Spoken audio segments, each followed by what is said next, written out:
I am Debiprasad Mishra. I am the director of Development Management Institute, DMI, here located in Patna.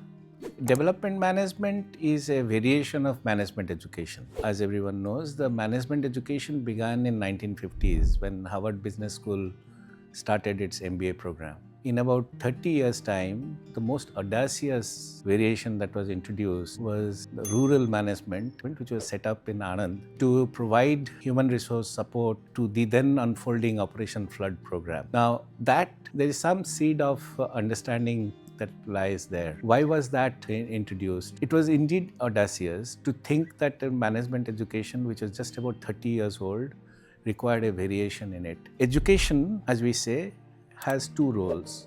One, it gives us technical competence. The second, it gives us behavioral competence. The general management education, the MBA programs, provide a certain kind of a behavioral orientation. But rural management wanted a different behavioral orientation.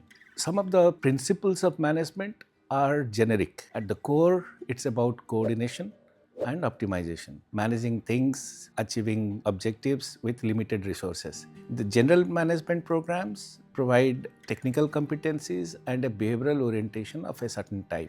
Rural management was borrowing on the management competencies but seeking to provide a different behavioral orientation.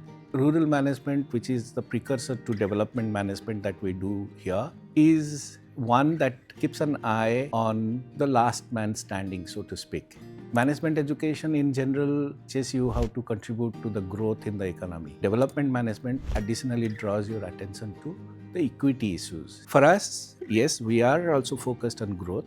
The economy must grow, but we also have an eye on the society and the polity. And we do find that in all three spheres of life, there are people who are on the winning side and there are people who are on the wrong side. Development management tries to bring into the center people who are on the wrong side of economic growth, wrong side of social configuration, wrong side of democratic participation. To that extent, it is a wholesome education. That development management is absolutely essential today at a time when this country is experiencing huge disparity. Some of the social disparities that still continue to trouble us. Political achievements that came with the adoption of the constitution, there has been many gains, but there is still miles to go. And on the economic side, the distance between the haves and the have-nots has grown tremendously. A very large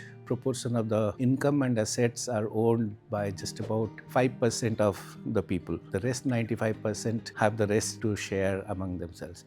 This disparity is problematic. History tells us that this is also unsustainable. And we work towards creating distributed growth where prosperity is spread among a larger section of people such that there is a general growth with equity. And in that context, we think development management is the real management education in our country. We would go to the extent of arguing that because of the sociological perspective that we provide, it is the most relevant education among all management education.